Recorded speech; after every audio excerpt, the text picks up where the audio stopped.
ಹೇಳ್ತೀವಿ ಸಣ್ಣ ವಯಸ್ಸಲ್ಲೂ ಕೂಡ ಬೇರಿಯಾಟ್ರಿಕ್ ಸರ್ಜರಿ ಆಗಿದೆಯಂತೆ ಅಂತ ಹೇಳೋದನ್ನ ಕೇಳಿರ್ತೀವಿ. ಸೊ ಏಜ್ ಲಿಮಿಟ್ ಏನಾದ್ರೂ ಇದೆಯಾ? ಸೊ ಮುಂಚೆ ಏನಂದ್ರೆ ಏಜ್ ಲಿಮಿಟ್ ಅಂತ protocol we use to follow, ಅಂದ್ರೆ ಅರೌಂಡ್ 15 to 70 years ಅಂತ ಓನ್ಲಿ ಇಂಥ ಪೇಷಂಟ್ಸ್ ಅಲ್ಲಿ ನಾವು ಬೇರಿಯಾಟ್ರಿಕ್ ಸರ್ಜರಿ ಮಾಡ್ತಿತ್ತು. ಮಾತ್ರ ಈಗ ಏನಾಗಿದೆ, bariatric surgery can be life saving in some people. So reported case ಇದೆ, 2-year-old ಬೇರಿಯಾಟ್ರಿಕ್ ಸರ್ಜರಿ ಮಾಡಿದ್ದಾರೆ. ಸೊ ಪ್ರೇಡರ್ ರಿಲೀಸ್ ಸಿಂಡ್ರೋಮ್ ಅಂತ ಇರುತ್ತೆ. So it's life saving. ಆ ಮಗುಗೆ ಮಾಡದಿದ್ದಿದ್ರೆ ಮಗು ಆಯುಷ್ಯ ಜಾಸ್ತಿ ಇರ್ತಾ ಇರ್ಲಿಲ್ಲ. ಸೊ ಆ ಮಗುಗೆ ಮಾಡಿದ್ದಾರೆ. And we have done up to patients up to 75-80 years also.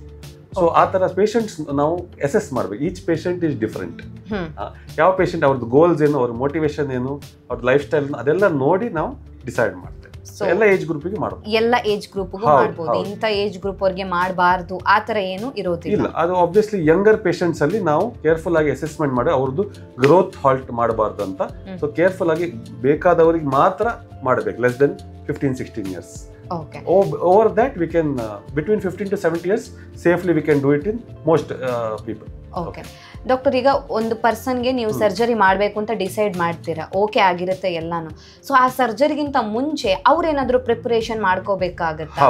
Self preparation ಏನಾದ್ರೂ ಇರುತ್ತಾ? ಹೌದು. ಸೊ ಖಂಡಿತ. So we want to see the patients motivation. See surgery is just a way to help them get over a block. ಅವ್ರಿಗೆ ಆಗ್ತಾ ಇಲ್ಲ, diet ಮಾಡಿ ಆಗ್ತಾ ಇಲ್ಲ, ಎಕ್ಸಸೈಸ್ ಮಾಡಿ ಆಗ್ತಾ ಇಲ್ಲ, ಜಿಮ್ ಹೋಗಿ ಆಗ್ತಾ ಇಲ್ಲ, ಮೋಟಿವೇಶನ್ ಇಲ್ಲ. ಸೊ ಇಂಥ ಪೇಷಂಟ್ಸಿಗೆ ಏನಾಗುತ್ತೆ, they should not be shamed. It's a disease.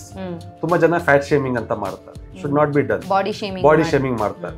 So ಅಂತವರಿಗೆ we should understand it's a disease. They are not able to do it. So they have to be medically ನಾವು ಅದನ್ನು ಇವ್ಯಾಲ್ಯೂಯೇಟ್ ಮಾಡಿ ಅಂತವ್ರಿಗೆ ನಾವು ಹೆಲ್ಪ್ ಮಾಡೋದು ಬೇರಿಯಾಟ್ರಿಕ್ ಸರ್ಜರಿ. ಸೊ ಅಂತವ್ರಿಗೆ ನಾವು first motivate ಮಾಡಬೇಕು. ಕೌನ್ಸಿಲಿಂಗ್ ತರ ಏನಾದರೂ ಇರುತ್ತೆ? ಕೌನ್ಸಿಲಿಂಗ್ ಮಾಡ್ತೇವೆ ನಾವು. ಸೊ ಸ್ಟಾರ್ಟಿಂಗ್ ಮನೆ ಅಸೆಸ್ಮೆಂಟ್ ಮಾಡ್ತೇವೆ. ಅವ್ರಿಗೆ ಡಿಪ್ರೆಷನ್ ಇದೆಯಾ, ಬೇರೆ ಸೈಕಾಟ್ರಿಕ್ ಇಲ್ನೆಸ್ ಇದೆಯಾ, ಏನಾದ್ರು ಇದ್ರೆ ಸಿವಿಯರ್ ಆಗಿದ್ರೆ ನಾವು ಸೈಕಾಲಜಿಸ್ಟ್ ಸೈಕಾಟ್ರಿಸ್ಟ್ ಕಳಿಸಿ ಬಿಹೇವಿಯರಲ್ ಥೆರಪಿ ಮಾಡಿ. ಈಟಿಂಗ್ ಡಿಸಾರ್ಡರ್ಸ್, ಕೆಲವರಿಗೆ ಈಟಿಂಗ್ ಡಿಸಾರ್ಡರ್ಸ್ ಇರುತ್ತೆ. ಬಿಂಜ್ ಈಟಿಂಗ್ ಮಾಡ್ತಾರೆ, ನೈಟ್ ಈಟಿಂಗ್ ಮಾಡ್ತಾರೆ, ಗ್ರೇಸಿಂಗ್ ಮಾಡ್ತಾರೆ, full day morning till night ತಿಂತಾ ಇರ್ತಾರೆ. ಸೊ ಅಂತವರಿಗೆ ಬಿಹೇವಿಯರಲ್ ಥೆರಪಿ ಬೇಕು. ಸೊ ಬಿಹೇವಿಯರಲ್ ಥೆರಪಿ ಆದ್ಮೇಲೆ ಸೈಕಾಟ್ರಿಸ್ಟ್ ಸೈಕಾಲಜಿಸ್ಟ್ ಕ್ಲಿಯರೆನ್ಸ್ ಕೊಟ್ಟ ಮೇಲೆ ನಾವು ಸರ್ಜರಿ ಮಾಡ್ತೇವೆ. ಅಂಡ್ ಅದರ್ ಥಿಂಗ್ಸ್ ಆರ್ ಸ್ವಲ್ಪ ವೇಟ್ ಲಾಸ್ ಇದ್ರೆ ಒಳ್ಳೇದು before surgery. So that helps in many. ಅವ್ರದ್ದು ಪ್ಯಾರಾಮೀಟರ್ಸ್ ಫಾರ್ ಅನೆಸ್ಥೀಸಿಯಾ ಎಲ್ಲ ಇಂಪ್ರೂವ್ ಆಗುತ್ತೆ, ಸರ್ಜರಿಕಲ್ ಪ್ಯಾರಾಮೀಟರ್ಸ್ ಇಂಪ್ರೂವ್ ಆಗುತ್ತೆ. ಸೊ ನಮ್ಮ ಪ್ಲಸ್ ನಮ್ ಮೋಟಿವೇಶನ್ ಕಾಣುತ್ತೆ patient, he or she is motivated ಅಂತ.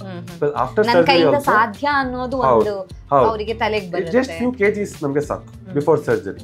ಸೊ ನಾವು ಏನ್ ಮಾಡ್ತೇವೆ, ಬಿಫೋರ್ ಸರ್ಜರಿ ಲಿಕ್ವಿಡ್ ಡಯಟ್ ಹಾಕ್ತೇವೆ.